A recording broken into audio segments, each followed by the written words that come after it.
వాక్యం మత్తయి సువార్త 16వ అధ్యాయము 26వ చదువుకొని వాక్యాన్ని ముందు కొనసాగించుకున్నామండి. ఒక మనుషుడు లోకమంతయు సంపాదించుకొని తన ప్రాణమును పోగొట్టుకుంటే అతనికి ఏమి ప్రయోజనము? ఒక మనుషుడు తన ప్రాణమునకు ప్రతిగా ఏమి ఇవ్వగలడు? దేవునికి స్తోత్రం. ప్రియ సంఘం, మీ అందరికి శాలం సమాధానము కలుగును గాక. పోయిన వారం మనం ఒక అంశం చెప్పుకున్నాం. దేవుని ఆశీర్వాదాలు కావాలి అంటే, లేదా దేవుని ఆశీర్వాదాలు పొందుకోవాలంటే మరి మనం ఏమి చెయ్యాలి? మొదటి భాగంగా చెప్పుకున్నాం. దేవుని ఆశీర్వాదాలు పొందుకోవాలంటే మొదట దేవుణ్ణి వెతకాలి, మొదటి అంశం పోయిన వారం. రెండవది దేవుణ్ణి స్తుతించాలి. మూడవది చెప్తారా, దేవునికి ప్రార్థన చేయాలి. మొదట దేవుణ్ణి వెతకాలి, దేవుణ్ణి స్తుతించాలి, దేవుణ్ణి ప్రార్థన చేయాలి.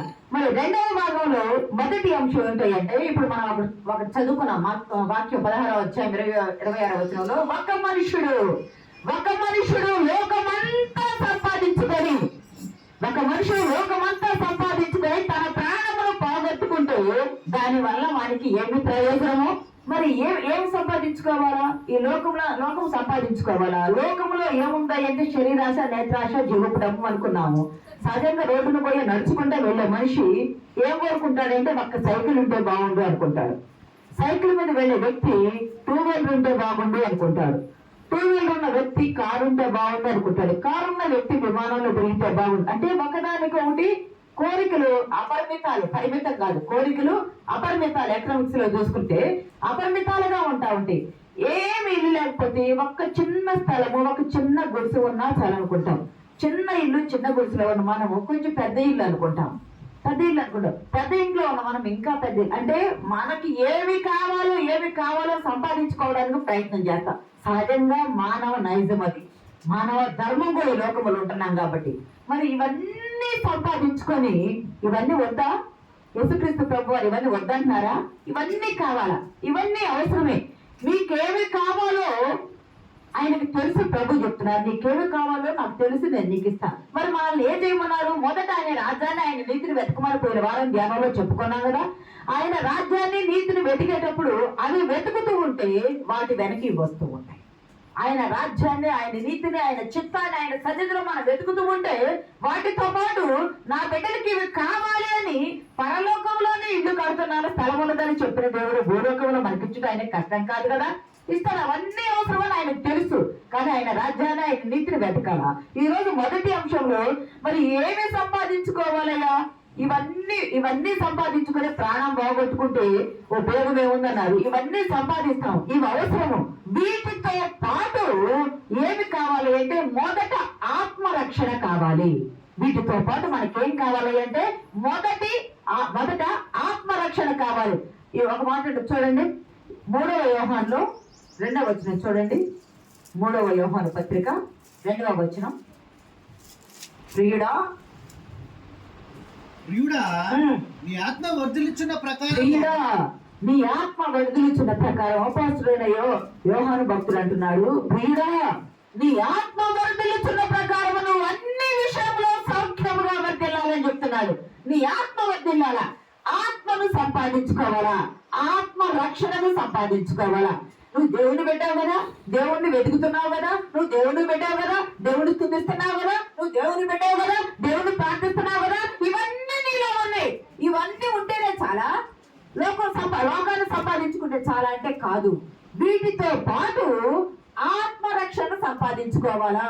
ఆశీర్వాదం అంటాము మనం. ఆశీర్వాదం అంటే ఏమిటంటే ప్రవర్తనలో మార్పు రావటం. దేవుని ఆశీర్వాదం మనకు రావటం అంటే మన ప్రవర్తనలో మార్పడం, లోతైన అంతరంగంలో మార్పు కలిగే స్థితి. లోతైన అంతరంగంలో మార్పు జరిగే స్థితి. దేవుని శక్తిని అనుభవించగలగటం. ఆశీర్వాదము అంటే ఈ కారు, ఇళ్ళు ఇవన్నీ అనుభవించడం కాదు. ఇవన్నీ మనకు అవసరమే. మన పిల్లలు విదేశాల్లో ఉన్నారు, సాధిస్తున్నారు, సంపాదిస్తున్నారు, అంత అవసరమే. కానీ ఆత్మరక్షణ ముఖ్యమైంది. ఈ లోకంలో ఇవన్నీ సంపాదించుకున్నాం. ఇవన్నీ సంపాదించుకున్నా ఇవన్నీ తీసుకుపోగలుగుతామా? ఇవైనా మనం సంపాదించిన ఏదైనా నాది అనేది ఏదైనా తీసుకోగలుగుతామా? ఏమి తీసుకుపోలేం. నువ్వు 10 అంతస్తులు 20 అంతస్తులు కట్టుకున్నా తీసుకుపోలేవు. నువ్వు 10 ఎకరాలు 20 ఎకరాలు సంపాదించినా తీసుకుపోలేవు. నీ 10 ఉద్యోగాలున్నా నువ్వు బిజినెస్ ఏమి చేసినా ఏమి తీసుకుపోలేవు. గమనించండి, తల్లి కడుపులో నుండి వచ్చేటప్పుడు రిక్త హస్తాలతో వస్తామని అనుకుంటున్నాము. రిక్త హస్తాలతో శరీరం ధరించి వస్తాము. ఈ లోకాన్ని విడిచి వెళ్ళేటప్పుడు ఆ రిక్త హస్తాలని ఖాళీ హస్తాలలో శరీరం కూడా ఉండదు. ఈ లోకంలో విడిచి వెళ్ళేటప్పుడు శరీరం కూడా మన వెంట రాదు. మరి ఏమొస్తుంది అంటే ఆత్మరక్షణ. ఆత్మ పరలోకం చేరేది ఏమిటంటే ఆత్మ దాన్ని దయచేసిన దేవుని వద్దకు చేరనన్నారు. మనం మొదట ఏమి సంపాదించుకోవాలి అంటే వెతికి స్తుతించి ప్రార్థించిన తర్వాత ఆత్మరక్షణ సంపాదించుకోవాలా. దేవా, నువ్వు నాకు ఇచ్చావా? ఎంత విలువైందా ఆత్మరక్షణ అంటే. కీర్తన గ్రంథం 49:9 ఒక మాట ఉంటుంది చూడండి. కీర్తన గ్రంథం 49:9. వారి ప్రాణ విమోచన ధనము బహు గొప్పది. వారి ప్రాణ విమోచన ధనము బహు గొప్పది. ప్రియ సంగమా, నీ ప్రాణ విమోచన, నా ప్రాణ విమోచన ధనము బహు గొప్పది. ఏమి వ్యక్తి విడుదల కలిగజేస్తావు అంటే పరలోకపు దేవుడు భూమి మీదకి వచ్చి నీ కోసం నా కోసం తన ప్రాణము పెట్టి తన రక్తము చిందించి నిన్ను నన్ను అపవాది చేతుల్లో నుండి కొని తండ్రికి అప్పచెప్పాడు. నీ ప్రాణ విమోచన ఉచితంగా రాలా. నీ ప్రాణ విమోచన, నీ ప్రాణ రక్షణ నీకు ఊరికే రాలేదు, ఆశామాషగా వచ్చిపోలేదు. బలమైన దేవుడు, పరిశుద్ధుడైన దేవుడు, పరలోకపు దేవుడు భూమి మీదకి వచ్చి నీ కొరకు ప్రాణం పెట్టి తన ప్రాణము చిందించి ఇచ్చిన అమూల్యమైన ప్రాణ విమోచన రక్తధనము అది. ఆ ధనాన్ని అప్పచెప్పి తాను అమ్ముడుపోయి మనకు ఆ విమోచన ఇచ్చాడు. అది ఆత్మరక్షణ. ఆత్మరక్షణను మనం నిర్లక్ష్యం చేయకూడదు. ఏమి వెతకాలి అంటే ఉదయంలో లేవడంతోనే దేవా నా ఆత్మ రక్షించబడింది, నేను పరలోకం చేరిన, నా ఆత్మ పాతాళానికి పోవద్దయ్యా, పరలోకం వచ్చి ఆత్మగా నేను సిద్ధపడి ఉండాలయ్యా. భౌతికంగా అన్ని మనం వెతుకుతూ ఉంటాము. భౌతికంగా కావాల్సిన అన్ని దీవించబడ్డం, ఆస్వాదించబడ్డం గురించే సుఖంగా ఉండాలనుకుంటాం, బలంగా ఉండాలనుకుంటాం, ఆరోగ్యంగా ఉండాలనుకుంటాం, సంతోషంగా ఉండాలనుకుంటాం, కుటుంబాలుగా ఉండాలనుకుంటాం, సమస్తము ఇల్లు, పొలము, స్థలము, ఉద్యోగం అన్ని కావాలనుకుంటాం. ఎవరికి మహిమ కలుగును కాక, అవన్నీ దేవుడు అనుగ్రహించును కాక. వాటికంటే శ్రేష్టమైనది ఆత్మరక్షణ. ఈ లోకములో మనం బ్రతకడానికి కావాల్సినవి అవే. మన బ్రతుకు పరలోకం చేర్చాలంటే వాటితో పాటు వాటికంటే ఎక్కువగా ఆత్మరక్షణ మన జీవితంలో ఉండాలా. ఎప్పుడైతే మనకు ఆత్మరక్షణ ఉంటుందో ఆయన బిడ్డలుగా అంటు కట్టబడతాం. ప్రియ సంగమా, దేవుని బిడ్డలారా, క్రీస్తు యందు నిరీక్షణ. ఈ లోకంలో ఉంటాము కానీ లోకం కొరకు జీవించకూడదు. ఈ లోకంలో ఉంటాము, ఈ లోకంలో ఉన్నది కూడా పరలోకపు దేవుని కొరకు జీవించే జీవితంగా మనకు ఉండాలి. 1 కొరింథీ 15:19 ఒక మాట ఉంటుంది చూడండి. 1 కొరింథీ పత్రిక 15వ అధ్యాయము. ఈ జీవిత కాలం మటుకే ఈ జీవిత కాలం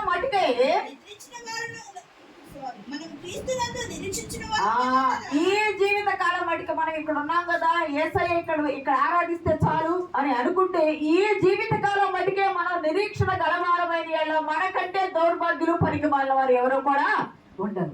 ఈ జీవిత కాలం మటుకే కాదు, పరలోకము చేరే వరకు నీ ఆత్మరక్షణ నువ్వు సిద్ధపాటు చేసుకొని నువ్వు సిద్ధపడి ఉండాలా. ప్రియ సంగమా, దేవుని బిడ్డ, నీ మొదట ఈ వారపు మొదటి అంశం ఏమిటాయి అంటే మొదట ఆత్మరక్షణ. నువ్వు ఆత్మరక్షణ నీలో ఉంటే ఫిబ్రవరి 2:3 కూడా ఒక మాట్లాడది. ఫిబ్రవరి పత్రిక 2వ అధ్యాయం 3 కూడా ఇంత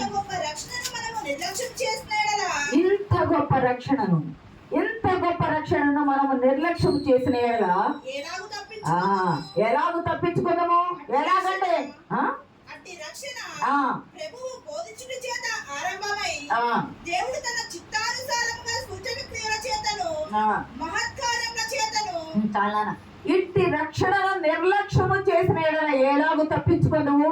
ఎట్టి రక్షణ అంటే పనికి రాని, పనికి మాలిన, పాపములో ఉన్న, పాప జీవితాలు కలిగి ఉన్న మనలను పరలోకపు దేవుడు పరిశుద్ధుడు అత్యున్నత సింహాసనమును విడిచి భూమి మీదకి వచ్చి సిలువలో మన కొరకు కట్టబడి ఆయన నలుగొట్టబడి తన రక్తమును చిందించి తన ప్రాణాన్ని వెలయించే అపవాది చేతుల్లో నుండి మనల్ని కొని ఇదిగో రక్షణ అని మనకు రక్షణ ఇస్తే, రక్షణ పొందుకున్న మనము ఆ రక్షణను నిర్లక్ష్యము చేస్తే, ఇంత గొప్ప రక్షణ నీవు నిర్లక్ష్యము చేసిన ఎలాగూ తప్పించుకుందాము. ఎక్కడూ నుండి? నరక శిక్ష నుండి. ఎక్కడి నుండి? దేవుని తీర్పు నుండి. దేవుడు చూస్తూ ఊరుకునే దేవుడా? ఊరుకునే దేవుడు కాదు. ఇంత గొప్ప రక్షణను నిర్లక్ష్యము చేయవద్దు. మొదట ఆత్మరక్షణ, భౌతికపరమైన ఆశీర్వాదములతో పాటు పరలోకము చేరే ఆత్మ సంబంధమైన ఆత్మ రక్షణను నిర్లక్ష్యము చేయక, ఆత్మలో ప్రియుడా వర్ధిల్లుచున్న ప్రకారము సౌఖ్యముగా నువ్వు అన్ని విషయాల్లో వర్ధిల్లాలని యోహాను భక్తుల ద్వారా దేవుడు చెప్తున్నాడు. ఆత్మ రక్షణ నీకుంటే అప్పుడు నువ్వేమవుతావు అంటే నిన్ను నీవు ప్రభువుకి ప్రథమ ఫలముగా అర్పించుకుంటావు. నిన్ను నీవు ప్రథమ స్థానం. మొదట ప్రార్థన చేయాలనుకున్నావు, మొదట స్తుతించాలనుకున్నావు, మొదట ఆయన్ని వెతకాలనుకున్నావు కదా. ఇప్పుడు మొదట ఆత్మరక్షణ నువ్వు నిత్యము వెతుకుతా ఉంటే, నా ఆత్మ ఎలాగుంది? చెదబట్టిందా? ఎలాగ ఉన్నది? చెదలో పట్టేటువంటి ఒక వస్తువు ఒక చోట పడేసి దాన్ని పట్టించుకోకుండా అంటే కొన్ని రోజులకు దాని మీద ఏదో ఒకటి పడి దుమ్ముపడి చెదబట్టి పాడైపోయింది. ఆత్మరక్షణ కూడా నిత్యము ప్రార్థన, స్తుతి, ఆరాధన లేకపోతే, వాక్య ధ్యానం లేకపోతే చెదబట్టిపోయింది ఆత్మ కూడా. ఆత్మరక్షణ కూడా కదిలించలేరు. సాతాను దాని మీద బలమైన బండ పెడుతుంది. క్రీస్తు అనే బండ కాదు, పాపపు బండ పెడుతుంది. ప్రియ సంగమా, నువ్వేం చేయాలంటే నిత్యము నీ ఆత్మ రక్షణను వెతుకుతూ ఉండాలా. దేవుని సన్నిధిలో అంటూ కట్టుబడి ఉన్నానా లేకపోతే వేరుగా ఉన్నానని తెలుసుకుంటా ఉండాలా. అప్పుడు నువ్వేం చేస్తావు? దేవునికి ప్రథమ ఫలముగా అర్పించుకుంటావు, ప్రథమ స్థానం ఇస్తావు దేవునికి, ప్రథమ ఫలముగా నీవు ఉంటావు దేవునికి. ప్రతిదీ నీ సమయాన్ని ప్రదంగా ఉంటావు. లెగవడంతోనే నేను నా దేవుడు అన్న చిత్తము నీలో వచ్చింది. ప్రథమ ఫలముగా నీవు ఉండాలి, ప్రథమ ఫలంగా ఉండాలని ప్రభువు చెప్తున్నాడు. సామెతలో కూడా ఉండదు కదా, నీ రాబడి అంతట్లో ప్రథమ ఫలమే. మలాకిలో కూడా ఉండదు కదా, నీ 10వ వంతు తీసుకొచ్చి నీ దేవుని సన్నిధానం తీసుకురా. అప్పుడు నాకు ఇచ్చినాన్ని శోధించు, అప్పుడు నాకు ఇచ్చినాన్ని శోధించు. దేవా, నాకు ఈ సమస్య ఉన్నది, నాకు ఈ కష్టం ఉన్నది, ఈ బలహీనత ఉన్నది, వీటి నుండి నేను లేవనెత్తాలా. నా పిల్లలకి ఈ సమస్యలు ఉన్నాయి, వీటి నుండి నేను పైకి ఎదగాల. వీటిలో నుండి లేవనెత్తు వారు లేరు అంటే ప్రభువే ఉన్నాడు. నా సన్నిధికి తీసుకొని వచ్చి ప్రథమ ఫలముగా నీవు ఉండాలా, ప్రథమ ఫలముగా తీసుకురావాలి. సంఖ్యాకాండంలో కూడా చెప్తాడు కదా, ప్రథమ ఫలమును మొదటి పిండి ముద్ద ప్రతిష్టార్పణముగా దేవుని సన్నిధానానికి తేవాలన్నాడు కదా. ప్రథమ ఫలముగా ఉండాలన్నాడు కదా. ఈ 10వ వంతు ఆయన సన్నిధికి తేవాలన్నారు కదా. తీసుకొని వచ్చి ఇచ్చి శోధించాలా. ఇసుకి అడిగాడు కదా, అయ్యా నీ సన్నిధిని నేను ఎట్లుంటున్నావు దయతో నన్ను జ్ఞాపకం చేసుకోమని అడిగాడు కదా. అంటే ఎందుకు ఇవ్వగలిగాడు? ప్రథమ ఫలముగా దేవుణ్ణి వెతగలిగాడు, దేవుడిని స్తుతించగలిగాడు, దేవుణ్ణి ఆయన ప్రార్థించగలిగాడు. ప్రార్థించే ధైర్యం ఎలా వచ్చిందయ్యా అంటే ప్రథమ ఫలముగా తాను అర్పించుకున్నాడు దేవునికి. అర్పించుకున్నప్పుడే మీ సంగమా మీకు గుర్తుందా? ఎన్నోసార్లు చెప్పుకున్నాం. మొదటి రాజు గ్రంథం 17వ సారెపత్రం ఉన్న విధవరాలు చూడవసలేదు, 11లో మాట ఉంటుంది. ఏలియా భద్రంగా ఉండాలా, అందుకని సారేపతను ఊరి దగ్గరికి వచ్చాడు కర్మేలు ప్రాంతం నుండి. అక్కడ విధవరాలు కరువు కాలము. ఎంత కాలము కరువు? 3.5 సంవత్సరాల కరువు కాలము. 3.5 సంవత్సరాల కరువు కాలములో ఆమె ఇంక నేను చనిపోతాము, కరువు రాబోతుంది, కొద్దిగా పిండి ఉంది, కొంచెమే నూనె ఉన్నది, ఆ తొట్టులో పట్టిన పిండి బుడ్డిలో కొద్దిగా నూనె రొట్టె చేసుకొని తిని చనిపోవాలి. ఇంక లాస్ట్ అనుకొని వచ్చి కట్టెలు పొలాలు ఏరుకోవడానికి ఊరు బయటికి వచ్చింది. ఏలియా అక్కడికి వచ్చాడు. ప్రభువు చెప్పాడు, నువ్వు సారేపతికి వెళ్ళు, అక్కడ ఉన్న ఒక విధవరాలు నీ కొరకు సిద్ధపాటు చేసి పెట్టాను ప్రభువు చెప్పగా అక్కడికి వెళ్ళగా ఆమెను చూచి, అమ్మా నువ్వు వెళ్ళి నువ్వు మొదట అప్పము చేసి మొదటి అప్పము నా యొద్దకు తీసుకురా. ఆశ కలిగి అడిగాడా? ఆహారం ఆకలి అడిగాడా? ఆకలి అయితే కాకోలం ద్వారా ఆహారం పంపించాడు తన దేవుడు తనకు. కాకోలం ద్వారా ఆహారం పెట్టి పోషించిన దేవుడు మరి సారేపతికి ఎందుకు పంపించారా అంటే దేవుని యందు భయభక్తులు కలిగి ఉంది.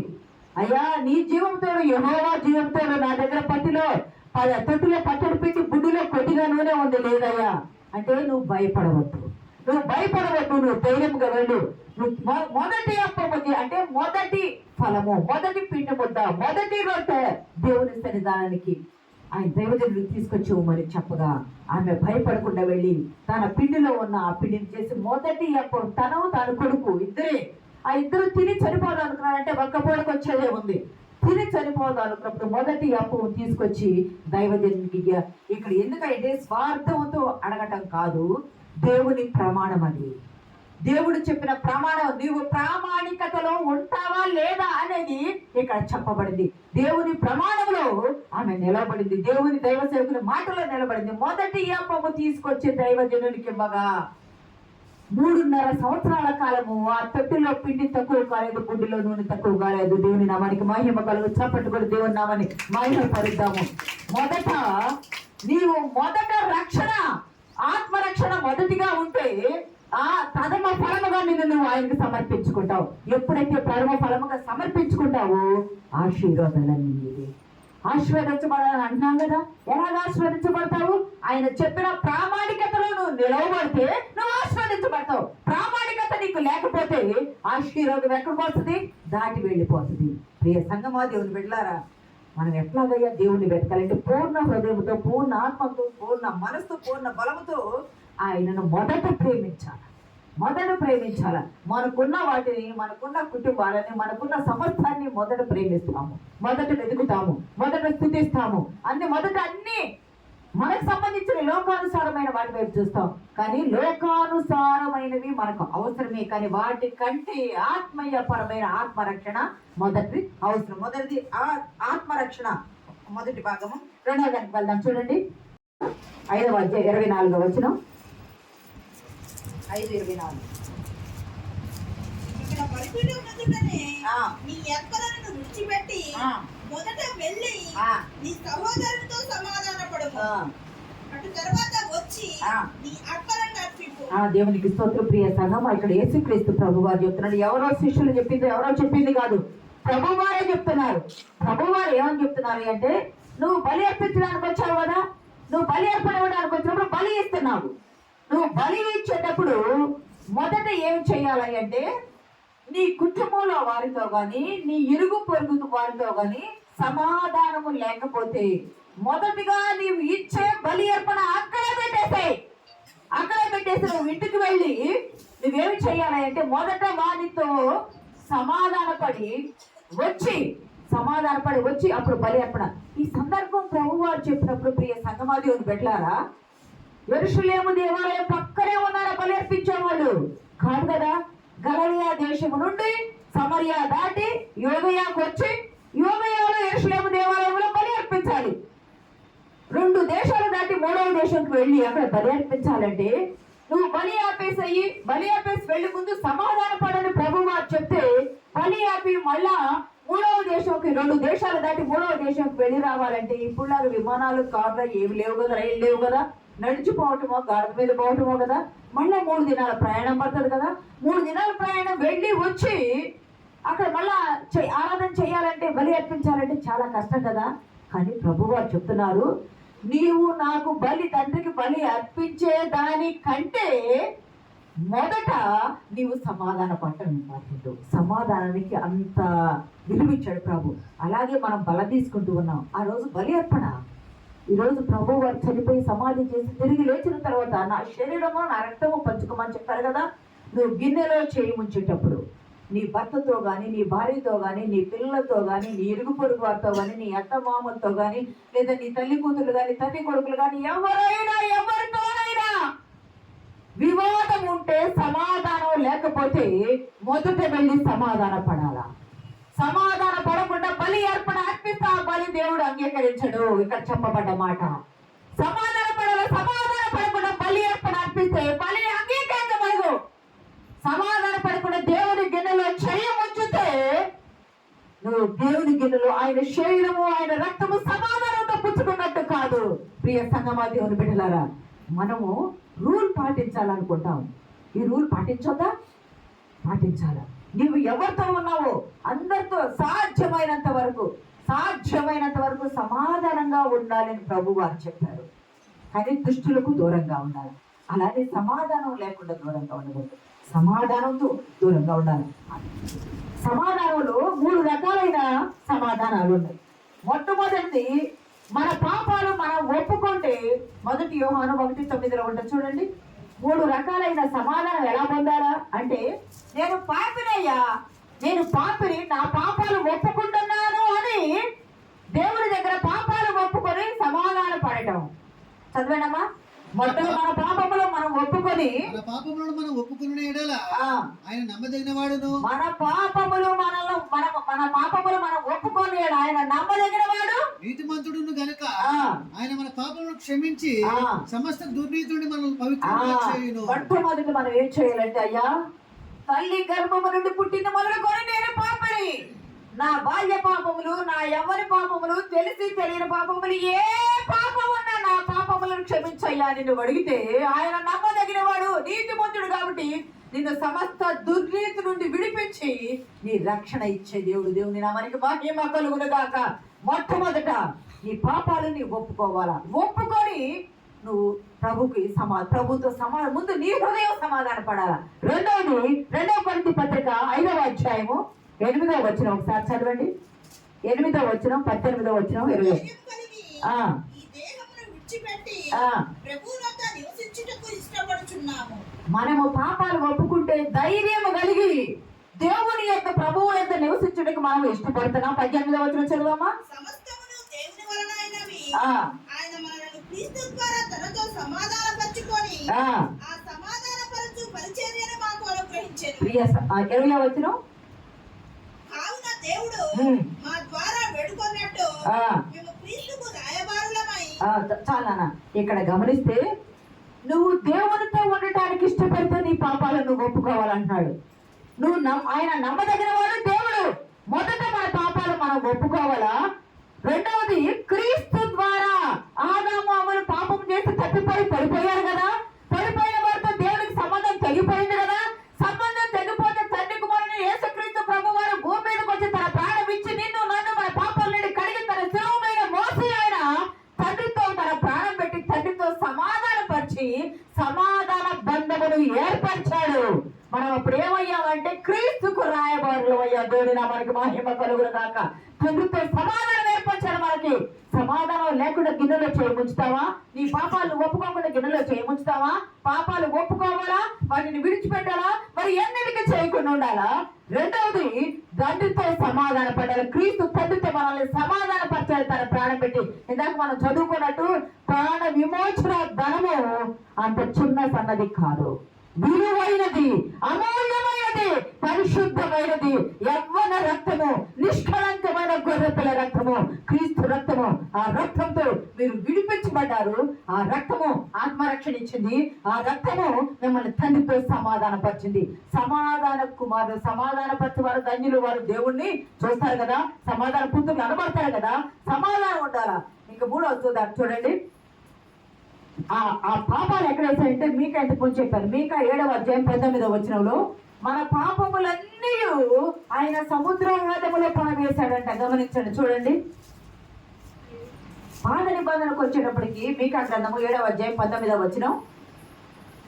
ఆయన మరలా మన యందు జాలిపడును, ఆయన మరలా మన యందు జాలిపడును, మన దోషములను అణచివేయును, వారి పాపములన్నిటిని సముద్రపు అగాధములలో నీవు పడవేయు. పాత నిబంధన కాలంలో యేసుక్రీస్తు ప్రభు వారు రాలేదు కదా, వస్తారన్నారు కదా. ఆయన మరలా మన యందు జాలిపడును, జాలిపడి మీ పాపములు అణచివేసి, మీ దోషాలు అణచివేసి మీ పాపములన్నీ సముద్రగాధములో పడవేశాడు. కానీ క్రీస్తు ప్రభు గారు వచ్చిన తర్వాత మన పాపములన్నీ ఆయన వీపు మీద సిలువలో మోసాడు. సిలువలో పాపాన్ని మేకులతో తెగొట్టాడు, తిరిగి రాకుండా తెగొట్టాడు. ప్రియ సంగమా దేవుని బిడ్డలారా, ఆ పాపములు మరలా జ్ఞాపకం చేసుకొని అన్నాడు. ఎందుకంటే నువ్వు చేస్తావు, తెలిసి చేసినా తెలియకి చేసినా చేసిన పాపాన్ని ఒప్పుకున్న పాపాన్ని విడిచిపెట్టావు. మరలా నువ్వు వెనక్కి తిరిగి చూడాలి. నిన్ను జ్ఞాపకం చేసుకొని జాలిపడి నీ పాపాన్ని జ్ఞాపకం చేసుకోక నీతో తండ్రితో సమాధానపరిచాడు యేసుక్రీస్తు ప్రభు. ఎంత ప్రేమ చూపించాడు ప్రభు, ఎంత కరుణ చూపించాడు. ఆయన ప్రేమకు, ఆయన జాలికి, ఆయన కరుణకు, ఆయన చూపిన త్యాగానికి, ఆయన శిలువ మరణానికి మనం ఏమిస్తున్నాము చెప్పండి? మనం ఏమిస్తున్నాము? వారాలు 7 రోజులు ఉంటాయి, 7 రోజులు ఉంటాము. ఒక్కరోజుగా దేవుడు మనకి ఇచ్చింది. ఆదివారమే ఆరాధనకు రమ్మని చెప్పింది. ఆదివారం ఆరాధనకు వచ్చిన మనము ఆదివారంలో 3 గంటలేదా? ఆదివారం ఆరాధనకి రాలేకపోతున్నాం, 3 గంటలు దేవుని సన్నిధిలో కూర్చోలేకపోతున్నాం. మరి పరలోకంలో ఎలా వెళ్తాం మనం?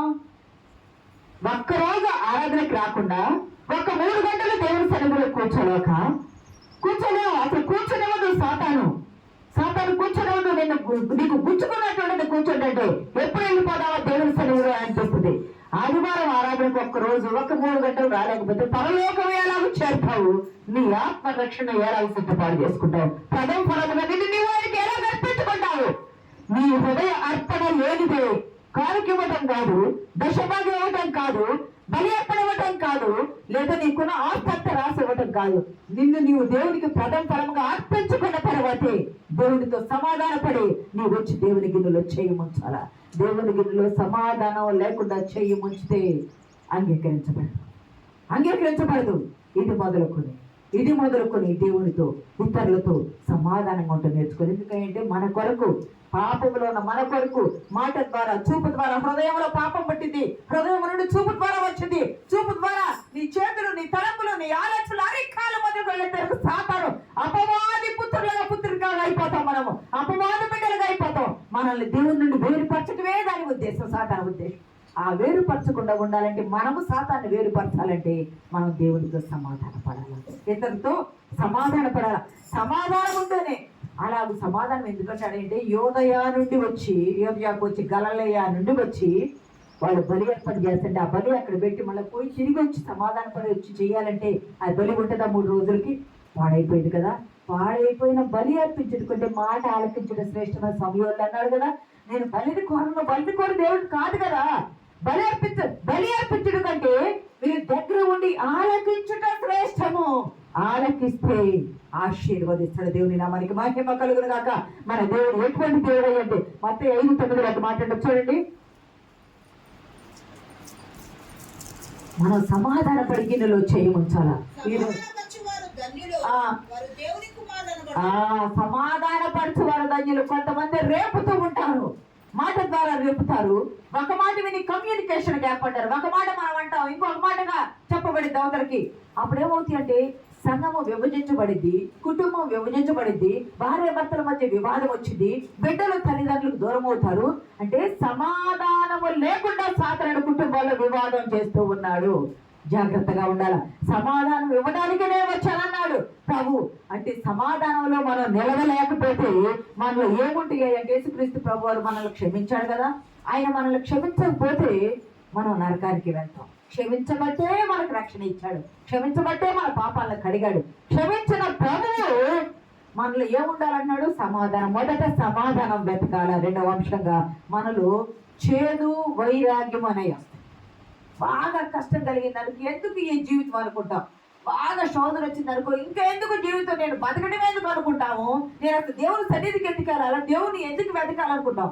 మనం దేవుణ్ణి వెతకపోతే దేవునికి నష్టమైతా. మనం దేవుణ్ణి వెతకపోతే దేవునికి నష్టమైతే ఒక్క ఆత్మ కూడా నరకానికి వెళ్ళకుండా ఆయన ఇచ్చిన రక్షణలో పాలు పంపులు పొంది పరలోకం చేరాలనే కదా పాపులమైన మన కొరకు ఆయన రక్షణ ఇచ్చింది. నేను దేవుని సన్నిధిని విడిచిపెడతాను, దేవుడు నాకేమి మేలు చేయడం లేదంటే అసలు ఒక పేపర్ తీసుకొని మనం రాసుకోవాలా. ఉదయం మొదలుకొని రాత్రి వరకు నువ్వు ఏం మాట్లాడావు, ఏమి చేసావు, నీ మాటల్లో దోషముందా, చేతల్లో దోషముందా, క్రియల్లో దోషముందా, నీ ఆలోచనలో దోషముందా, ఆ దోషాలు రాసుకుంటే ఆ దోషాల్లో ఏ దోషము దేవుడిని నిన్ను దూరం చేస్తుంది, ఏ దోషము దేవుని దగ్గరికి నీకు రానివ్వకుండా చేస్తుంది. సరి చేసుకోవడానికి మార్గాలు ఇవి. ప్రియ సంగమా దేవుని బిడ్డలారా, సమాధాన పడాలా, దేవునితో సమాధాన పడాలా, పాపం ఒప్పుకొని సమాధాన పడాలా. క్రీస్తు తన ప్రాణం ఇచ్చి తండ్రితో సమాధాన పరిచాడు. సమాధాన పరుచు పరిచర్య మనకు అనుగ్రహించాడు. నేను క్రీస్తుకు రాయబారులు అయి ఉండాలా. నువ్వు సమాధాన పడకపోతే, దేవుని బిడ్డవై సమాధాన పడకపోతే ఎవరికి మనం దాసులం అవుతున్నాం? అపవాదికి దాసులం అవుతున్నాం. మనం దేవుని బిడ్డలమే, విలువ పెట్టి కొనబడ్డ వాళ్ళని, రాజులైన సమూహాలమే, ఆయన కుమారులమే, ఆయన కుమార్తెలమే. మనం దాసులుగా కాదు, మన కొరకు ఆయన దాసుడు అయ్యొచ్చాడు. నువ్వు దరిద్రాలివి కాదు, నీ కొరకు ఆయన ఐశ్వర్యవంతుడు. నీ దారిద్ర్యము నా దారిద్ర్యం తీసుకుని మనల్ని ఐశ్వర్యవంతులుగా చేయడానికి వచ్చాడు, ఆశీర్వదించడానికి వచ్చాడు, దీవెన ఇవ్వడానికి వచ్చాడు. మొదట ఆత్మరక్షణ నీలో ఉండాలా, ప్రథమ ఫలముగా నిన్ను అర్పించుకోవాలా. రెండవదిగా మొదట సమాధానం వెతకాలా, సమాధాన పడి ఆయన గిన్నెలో చేయి ముంచాలా. సమాధానంగా జీవించడం ఒక వరం తెలుసా. కుటుంబంలో కొంతమంది నేను అధికారిని, నేను ఆఫీసర్ని, నాకు హోదా ఉంది అని భార్యకు దూరం ఉంటారు, భర్తకు దూరం ఉంటారు, బిడ్డలకు దూరం ఉంటారు, నవ్వరు, కథలు, ఒక కర్ర వల్ల నిలబడి ఉంటారు. అవి ఎక్కడ? నీ హోదా బయట, నీ కుటుంబంలో నీవు భర్తవి, నీ కుటుంబంలో నీవు భార్యవి, నీ కుటుంబంలో నీవు తల్లివి, నువ్వు తండ్రివి, నీ కుటుంబంలో కొడుకువి, కూతురువి, నీ కుటుంబంలో నువ్వు ఎలా ఉండాలంటే ఒక మెంబర్వి, నీవు ఒక సభ్యుడివి, సభ్యురాలివి. ప్రేమతో సమాధానంతో కుటుంబాన్ని కట్టుకోవాలా. ఆ ప్రేమతో సమాధానంతో కట్టుకున్న కుటుంబము దేవుని వరము. దేవుని నామానికి మహిమ కలుగునుగా. ఆ వరములో నీవు బ్రతకాలా. మనం అన్ని చెప్పుకుంటా వచ్చాం కదా పోయిన వారం నుండి. మొదట దేవుణ్ణి వెతకాలి, మొదట దేవుణ్ణి స్తుతించాలి, మొదట దేవుణ్ణి ప్రార్థించాలి, వెతకాలి, స్తుతించాలి. అన్ని మొదటివే. మొదట ఆత్మరక్షణ ఉండాలా, తర్వాత మొదట సమాధానం ఉండాలా, చివరిది ఏమిటయ్యా అంటే నీ కంటిలో ఉన్న దూలాన్ని తీసివేయటం. అంటే నిన్ను నీవు మొదట సరి చేసుకోవాలి. నిన్ను నీవు మొదట సరి చేసుకోవాలి. నీ కంటిలో దూలం అంటే ఏంటి? 4-5 కలిసి మోసేది, పైన ఇట్లా అడ్డంగా వేసేది కానీ నిలువుగా వేసేది కానీ దూలం చాలా పెద్దగా ఉంటది. ఆ దూలము నీ కంటిలో ఉంది, నీ జీవితంలో ఉంది, నీ కుటుంబంలో ఉంది. కంటిలో దూరాన్ని పెట్టుకొని, నీ జీవితంలో దూరాన్ని పెట్టుకొని నువ్వేం చేస్తున్నావు? ఎదుటి వారి కంటిలో ఉన్న నలుసును చూస్తున్నావు. ప్రియ సంగమా, ముందు ఏం చేయాలా? నీ కన్ను ఇంత వాసిపోయి ఉండి, నీ కన్ను పాపంతో నిండిపోయి ఉండి, నీ కన్ను దూలంతో నింపబడి ఉండి, నీ కన్ను భయంకరంగా ఉంటే, నీ కళ్ళు అలా ఉంటే, నీ కంటిలో ఉన్న దూలాలను విడిచిపెట్టి ఎదుటి వారి కంటిలో ఉన్న నలుసును నువ్వు చూస్తూ ఉన్నావు. దేవుడు అంటున్నాడు, సహోదరుడా, సహోదరి, ముందు నీ కంటిలో దూలాన్ని తీసివేయి. నీ కంటిలో దూలాన్ని తీసివేయి, వేలు పెట్టి దూలాన్ని తీసివేయి, మాట అనే దూలాన్ని తీసివేయి, నీ నోట వచ్చే మాట అనే దూలాన్ని తీసివేయి. అప్పుడు నువ్వేమవుతావు? ఆశీర్వదించబడ్డావు. నీ ఆశీర్వాదానికి ఈ అడ్డు అవుతున్నాయా? ఈ దూరాలు అడ్డు అవుతున్నాయా? నీ దేవుడు నిన్ను బహుగా ఆస్వాదించాలన్నారు. మనకున్న కొద్దిపాటి వాటిని బట్టి మనం ఆస్వాదించబడ్డాం అనుకుంటే, కొంతమంది అన్యులు దేవుడు ఎరిగిన వారు ఎంతో గొప్పవారుగా ఉంటారు. వారికి మనకి తేడా ఏమిటి? వారికి రక్షణ లేదు, మనకి రక్షణ ఉంది. మన పరలోకం వెళ్తున్న దృఢ సంకల్పం మనకుంది. మరి మనం ఎందుకు ఆస్వాదించబట్టాలా? నువ్వు ఎందుకు ఆస్వాదించబడలేకపోతున్నావు?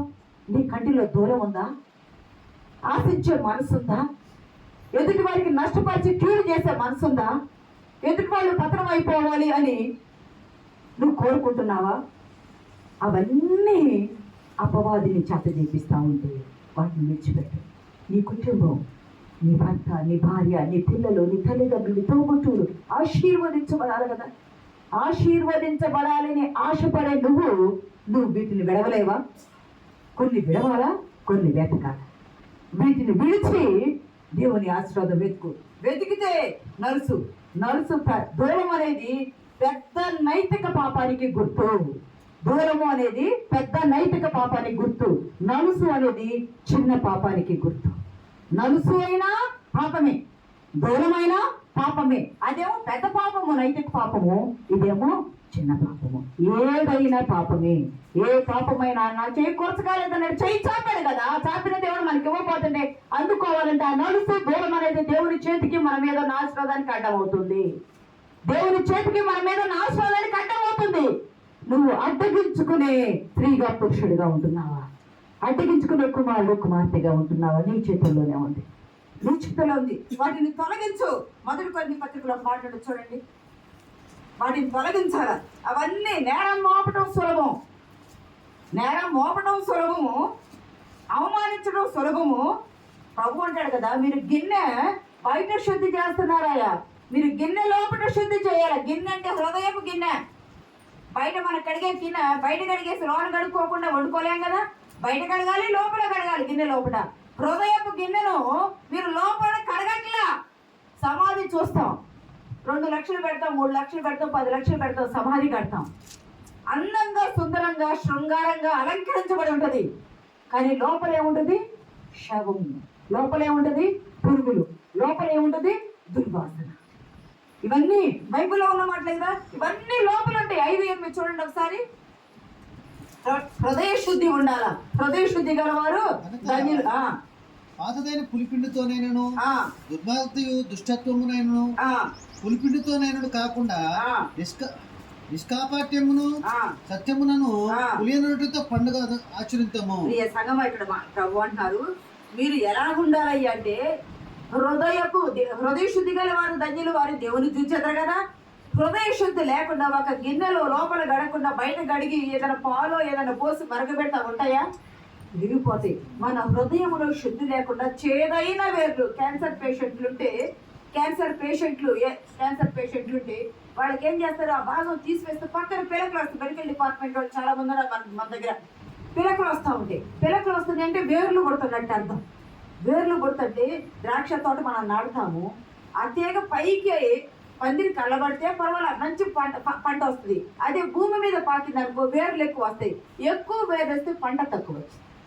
వేర్లు ఎక్కువ వస్తే పంట తక్కువ వచ్చింది. నీ హృదయపు గిన్నెలో చేదైన వేర్లు మొలుస్తూ ఉంటే ఆశీర్వాదాలు తగ్గిపోతూ ఉంటాయి, దీవెనలు తగ్గిపోతూ ఉంటాయి. ఆశీర్వాదాలు దీవెనలు తగ్గించుకోవడానికి నీ హృదయపు వేరు ప్రాధాన్యత. నీ హృదయపు గిన్నె శుభ్రంగా ఉండాలి. శుద్ధి లేకపోతే ఎలా ఉంటాము? చూడండి, యెహోషువ గ్రంథం 3వ అధ్యాయం 5వ వచనం ఒకసారి చూడండి. మరియు యెహోషువ, రేపు యెహోవా మీ మధ్య అద్భుత కార్యములు చేయను గనుక మిమ్మల్ని మీరు పరిశుద్ధపరచుకోవాలని ఇచ్చాను. రేపు దేవుడు మీ మధ్య అద్భుత కార్యాలు చేస్తాడు కాబట్టి మిమ్మల్ని మీరు పరిశుద్ధపరచుకోవాలా. మీ హృదయపు గిన్నె, మీ తలంపులు, మీ జీవితాలు, మీ కుటుంబాలను పరిశుద్ధత కలిగి జీవించాలా. పరిశుద్ధత లేకుండా ఎవడో దేవుణ్ణి చూడని హెబ్రీ 12:14 అంటాడు కదా. పరిశుద్ధత లేకుండా ఎవడో కూడా దేవుణ్ణి చూడడు. ప్రియ సంగమా, మనం ఎలా ఉండాలి అంటే దేవుని సన్నిధానంలో యెషయా 43:4 కూడా ఒక మాట ఉంటుంది చూడండి. యెషయా 43:4 కూడా, నీవు నా దృష్టికి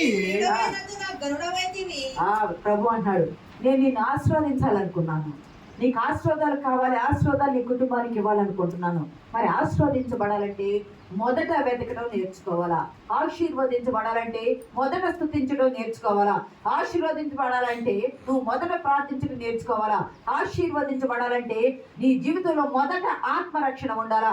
ఆశీర్వదించబడాలంటే నువ్వు ప్రభువులకు ప్రథమ ఫలంగా చేసుకోవాలా. దేవునితో సమాధాన పడాలి, ఇతరులతో సమాధాన పడాలా. ఆశీర్వదించబడాలంటే నువ్వేం చేయాలంటే నీ కంటిలో ఉన్న నలుసులు దూలాలను తీసివేయాలి. వేలు పెట్టి చూపించి ఆశీర్వాదాలు పోగొట్టుకోండి. ఇవన్నీ తీసేస్తే నేను నిన్ను ఆశీర్వదిస్తాను. యోగుడు అంటాడు కదా, మొదట నీ స్థితి కొద్దిగానే ఉంది, తుదకు నీవు మహాభివృద్ధి పొందుతావు, నిన్ను ఆశీర్వదిస్తానన్నాడు. యోగు 8:7 ఒక మాట్లాడుతుంది, చూసి ముగించుకుందామండి.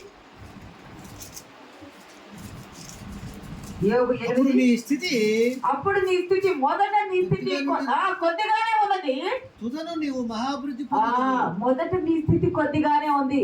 నువ్వు ఇవన్నీ చేసి నన్ను శోధించు, ఇవన్నీ చేసి నన్ను అడుగు, తుదకు నీవు మహా అభివృద్ధి పొందుతావు.